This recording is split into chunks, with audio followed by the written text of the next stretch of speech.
ce petit spectacle de Kourang, juste quelques minutes pour vous parler un peu de Coucou Nouvelou. Mais d'abord, je voulais juste vous dire que Kourang, c'est un mentaliste donc, et qui va bientôt faire un spectacle au profit de Coucou Nouvelou. Ça sera le 10 décembre à la Comédie de Paris.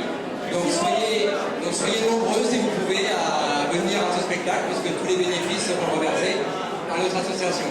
Ça s'appelle le labyrinthe, les couloirs de l'infini à la Comédie de Paris. Et juste pour une petite anecdote, Coucou Nouvelou, c'est quand même une association qui évolue dans le domaine de la santé et des hôpitaux. Et il se trouve qu'il n'aime pas qu'on le dise, mais Kourang est également un médecin. Et donc voilà, la boucle est bouclée puisque le médecin est venu faire un spectacle de mentalisme pour notre association.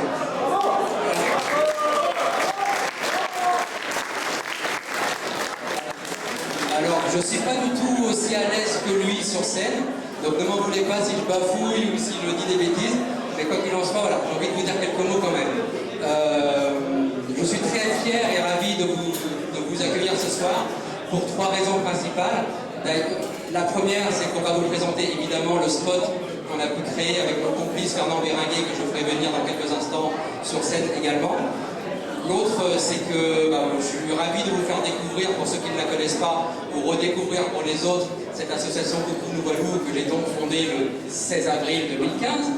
Et également vous dire que je suis fier de vous accueillir dans ce salon, le salon Pompadour de l'hôtel de Meurice, parce que jamais j'aurais cru que je me retrouverais un jour dans ce lieu, avec même des abracadabox qui seraient l'objet d'un tour de mentalisme. Mais quoi qu'il en soit, je vais vous dire quelques mots sur cette association. En fait, Coucou Nouvelou, ça a deux projets principaux. Le premier, c'est financer des projets qui sont proposés directement par les hôpitaux. Alors ces projets, c'est vraiment tous les types de projets à partir du moment où c'est pour améliorer le quotidien, les conditions de séjour et le bien-être des enfants malades. Je vais vous donner quelques exemples quand même pour que vous puissiez vous faire une idée. Alors pour le premier projet, je vais vous proposer d'imaginer un enfant qui se retrouve dans une ambulance du SAMU. Alors ça, vous devez en croiser régulièrement. Je parle pas, oula, grosse lumière. Je ne parle pas de petites ambulances, mais de ces gros fourgons du SAMU. On a donc le SAMU de Paris, en l'occurrence, qui nous a contactés en nous disant qu'il souhaitait qu'on leur achète des milliers de peluches. Quand je leur ai demandé pourquoi, ils m'ont dit que c'était tout simplement parce que lors des transports de ces enfants qui se font en toute urgence, imaginez le gamin qui se retrouve dans ces grosses ambulances avec un médecin, un infirmier, un aide-soignant qui sont autour de lui, dans un véhicule qui roule vite, où il est blessé ou malade, etc. Et donc, à l'aide de la peluche, ils vont lui demander montre-nous où tu as mal, dis-nous ce que tu ressens, etc. Et donc, les gamins leur répondent et focalisent tout sur cette peluche et oublient finalement leur propre santé. Et donc on leur a acheté en 3 années, on en a à peu près à 12 000 peluches qu'on a pu leur offrir. Ça paraît bête, mais c'est quelque chose d'assez magique. Et tout le temps, on a des témoignages de parents, de soignants et des enfants eux-mêmes qui nous le disent tout le temps. Un autre projet,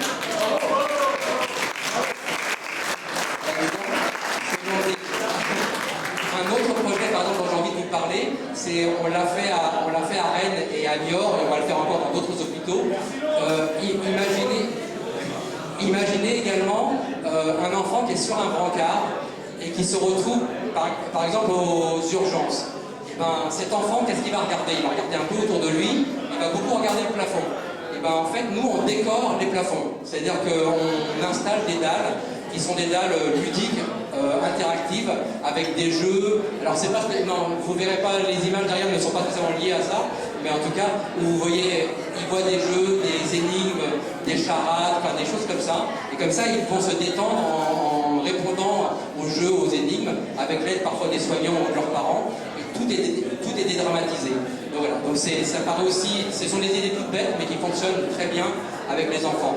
On fait également beaucoup de fresques dans les hôpitaux, donc des fresques qui sont là pour décorer les services, les murs, les chambres, les couloirs. Et pareil, la magie opère, parce que tout d'un coup, des hôpitaux, moi par exemple, pour vous dire très rapidement, j'ai commencé ma carrière à Necker Enfants Malades, je suis resté 15 ans là-bas, et quand quand je suis arrivé dans les années 90, c'était certes un grand hôpital pour enfants, mais finalement il n'y avait quasiment rien qui était fait qui montrait que c'était un hôpital d'enfants. Et donc en décorant les services, on s'est rendu compte que ça modifiait beaucoup de choses. Bon, bah écoutez, c'est moi aussi. Et puis, non mais c'est gentil, merci. Et puis, donc en décorant tous ces services, on a donné une connotation d'enfant qui n'existait pas dans beaucoup d'hôpitaux. D'autres projets que l'on finance, par exemple, ce sont aussi des tablettes numériques. Hein, je ne vais pas citer des marques, enfin, vous voyez la marque à la pomme qui en fait beaucoup. Et donc voilà, on offre ces tablettes, mais pas simplement pour les enfants, on les offre parce qu'elles sont utilisées par les médecins et les soignants lorsqu'ils font des soins douloureux, par exemple des sutures ou des choses comme ça. Ils vont demander à l'enfant de regarder la tablette, de jouer avec, ou de regarder tout simplement une vidéo. Et donc les enfants, pareil, là aussi, vont se mettre à oublier un peu le soin en lui-même et focaliser sur autre chose. Ces tablettes sont souvent sur des pieds sur roulettes, qui peuvent être déplacés de brancard en brancard, ou sur des bras télescopiques qui sont fixés au mur. Voilà, donc ça paraît tout simple, mais ce sont des projets qui coûtent très cher, parce que ces bras, c'est juste une entreprise en France qui les fabrique, et quand on doit les acheter, c'est pas toujours très simple. Voilà, on fait plein d'autres choses, on fait des aquariums dans des services, on décore des salons pour que les parents puissent se retrouver un peu seuls lorsqu'ils ont besoin de quitter la chambre de leur enfant. Enfin, on fait vraiment 10 000 choses. Maintenant, le projet le plus important de Coucou Nouvalou, je vais juste prendre ce petit pied à côté de moi et le monter sur la scène, c'est Abracadabox.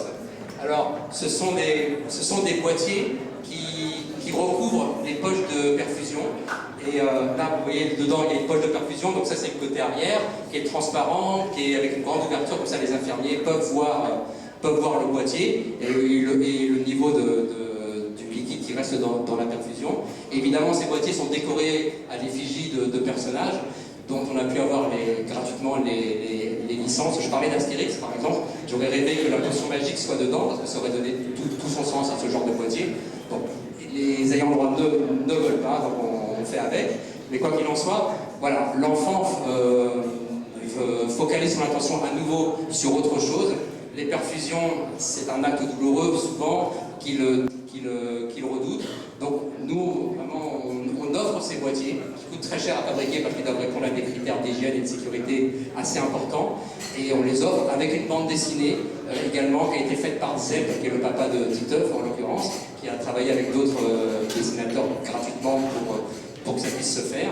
Et on est à peu près environ maintenant à 100 établissements qui ont été équipés. Et on continue, c'est pas facile parce que ça coûte très cher à fabriquer.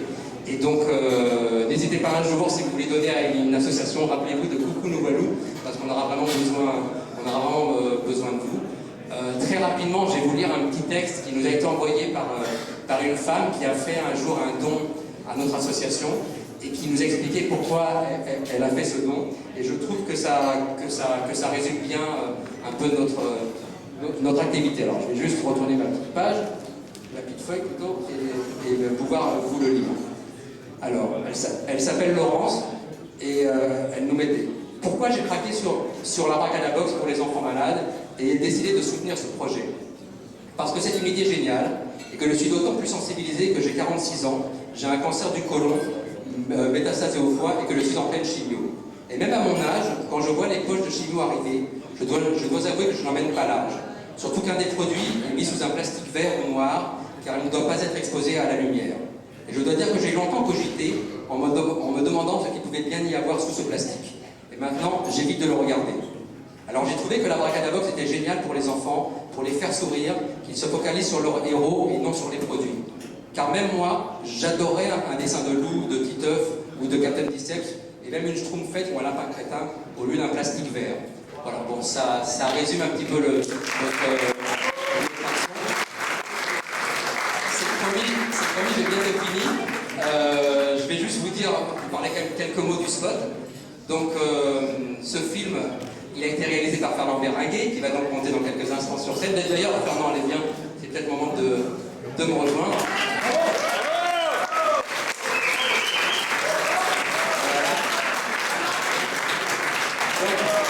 Donc Fernand, en fait, on fait un duo assez infernal, mais moi, parce que on on se complimente autant qu'on s'engueule, mais en tout cas, voilà, c'est vraiment, on s'entend super bien, et ça fait maintenant plusieurs années qu'on se connaît. Je travaillais dans une autre association au début, et on se disait que Fernand, à chaque fois, un jour, on va faire un film ensemble, on va travailler ensemble. Et puis ça s'est pas fait dans l'autre association, mais quand j'ai créé Coucou Nouvalou en 2015, on s'est vu très rapidement et on s'est dit qu'on allait vraiment, on allait monter ce projet ensemble. Au début, Fernand est venu filmer des événements que l'on faisait lors d'occasions bien précises, où on avait des personnalités qui venaient nous rendre visite, donc il les filmait. Et puis après est venu ce spot. Ce spot, juste en quelques mots, c'est quand même 35 techniciens qui ont travaillé bénévolement et pendant plusieurs jours pour qu'ils puissent devenir réalité. C'est également, des décors, c'est-à-dire qu'on l'a tourné au jardin d'acclimatation et à la Cité du Cinéma, tout ça gracieusement également. C'est quoi? Enfin, rappelle-moi. Voilà. Et puis voilà, on a été ravis de collaborer ensemble et puis je te donne le micro pour que tu puisses dire le reste. Merci. Bravo. Désolé, déjà, je vais vous demander à tous de faire du silence, parce que je trouve qu'il y a un peu trop de bruit, de rumeurs. Désolé d'être si dur là-dessus, mais je trouve que c'est vraiment important. Tout d'abord, alors moi je suis le fil rouge, c'est-à-dire que je vais remercier beaucoup de personnes parce que ce film n'aurait jamais existé sans Marc. Du silence, s'il vous plaît. Ça n'aurait jamais existé sans Marc et surtout sans toutes les personnes que je vais citer. Tout d'abord, je vous remercie d'être aussi nombreux parce que c'est magnifique. Au départ, on pensait à 50 personnes dans la presse et en fin de compte, on s'aperçoit qu'on est autour de 200 personnes. Donc ça, c'est magnifique et ça nous encourage.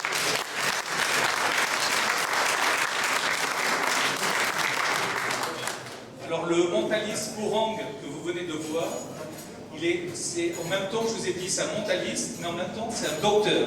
Et tous les soirs, il est sur SOS Médecins. Donc c'est vraiment quelqu'un qui dédie sa vie.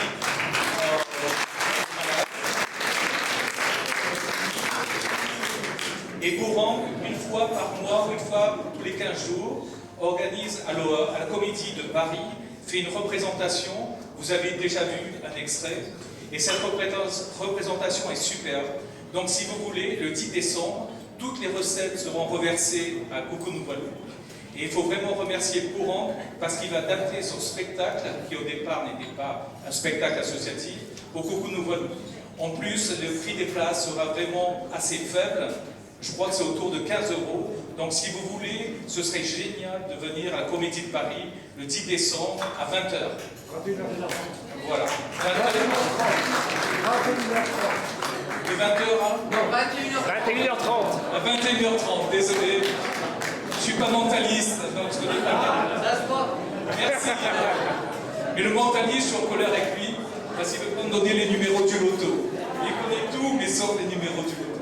Dommage. Peut-être que vous aurez plus de chance avec lui. Alors, la deuxième, ce que je voulais voir, c'est que le film que vous allez voir, le film va passer dans toutes les salles de cinéma à partir du mercredi 20 novembre, pardon, c'est-à-dire dans 2 jours. Et on est relayé par les fédérations nationales des cinémas français. Donc Stéphane Anfrid est présent. Et Cinéo, qui en fin de compte ont poussé et exhorté, si je peux dire, les exploitants à passer le film. En plus, on a beaucoup de chance, puisqu'il y a TF1, il y a Canal+, il y a beaucoup de chaînes de télévision qui vont passer le spot. Et là, on est vraiment très très contents. Parce que tous les passages sont gracieux, bien sûr.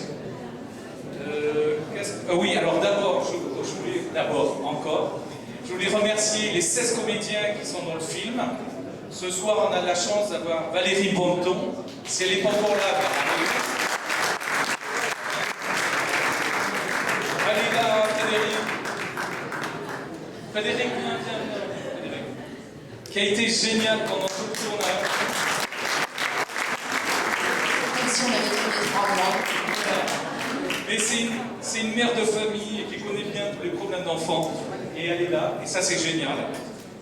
Il y a Valérie, il y a Marisa Berenson, qui porte au cinéma, si elle peut venir. Marisa, qu'on peut voir de temps en temps dans Berlin Cabaret, et qui en même temps est vraiment l'icône du cinéma. Nous avons aussi la présence de Frédéric Bell.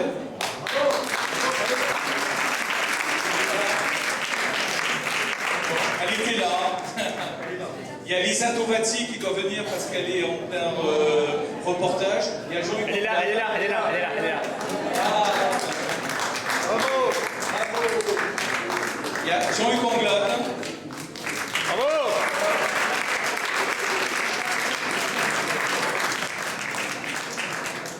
Il y a Tom Leb. Qui se cache, non, il se cache pas. Kevin Levy et Julien Luguette.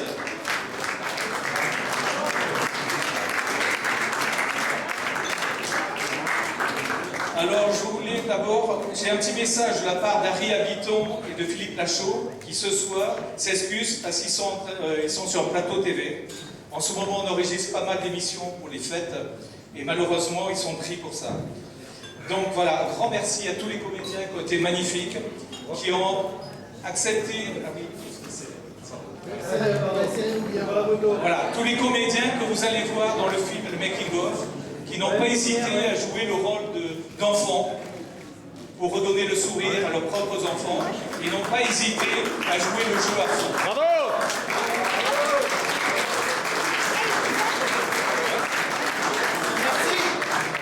Comme l'a dit Marc, il y a eu 35 techniciens, il y a eu plein de prestataires qui nous ont aidés. Et même ce film s'est fait en France et à l'étranger. C'est-à-dire que le directeur de post-production qui a travaillé sur le film, en ce moment s'occupe du film West Side Story, le remake du film réalisé par Steven Spielberg. Donc on a été vraiment entouré de techniciens magnifiques. Désolé, je suis un peu long, mais il y a tellement de personnes qui nous ont aidés.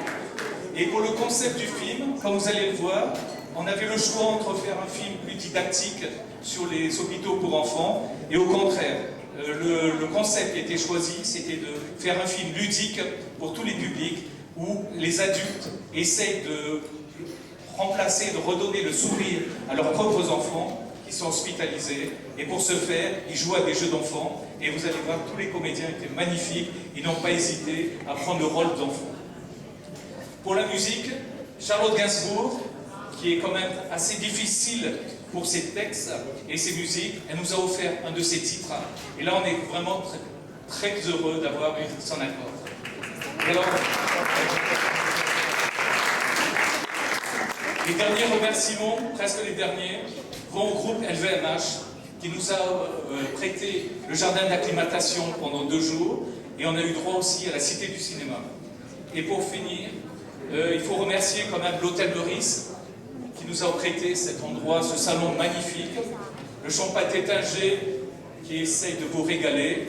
Il y a Cheers, je ne sais pas si vous avez fait, il y a des photomatons, des photos de la soirée. Et voilà, donc vraiment, on les remercie particulièrement. Et comme...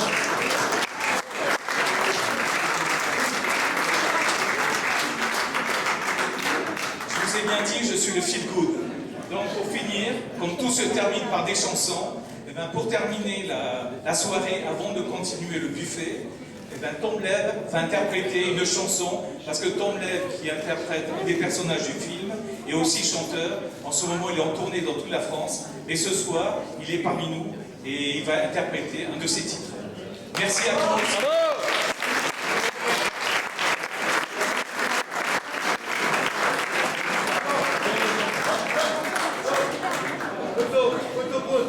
Un photocall. Et merci à tous pour cette belle soirée. Merci.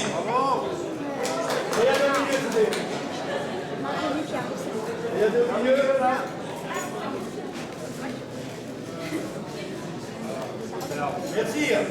Et Marc, bien sûr, comme il est un peu bavard, va rajouter un petit mot.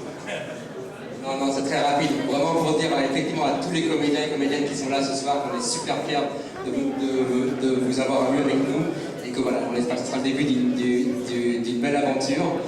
Et également une dernière petite chose, c'était, je compare souvent Coucou nous Walou à un train.